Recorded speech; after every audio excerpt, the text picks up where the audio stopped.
It sounds like you have a little boy who was sick a week ago and he's spiking a fever again. And you have a great question. When is it time to go to the doctor?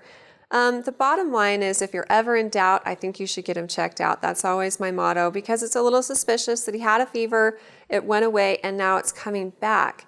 Now, if a child has a persistent fever for a couple of days, then that's always a reason to go to the doctor. But because it resurfaced, I think that's still a reason to call, and then the nurses and the doctor at the office can decide if they feel like he needs to be seen after asking you more specific questions about his overall well-being and the symptoms that you've been seeing. But in case you're curious, I will tell you some guidelines given by the American Academy of Pediatrics about fevers in general and when to get help.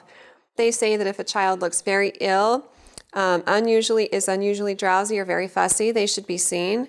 If they've been in a very hot place, like an overheated car or outside for a long time on a hot day. If they have other symptoms like a stiff neck, rashes, repeated vomiting, diarrhea, ear pains, throat pain, those sorts of things might mean that there's an infection going on that requires attention and treatment. If a child ever has a seizure or the fever goes to 104 degrees or higher, then they should always be seen no matter what. If he's acting sick once his fever is brought down, you mentioned you've been giving him medication and he's still acting fine after that, so that's a reassuring sign, but again, I still think it warrants talking to the doctor.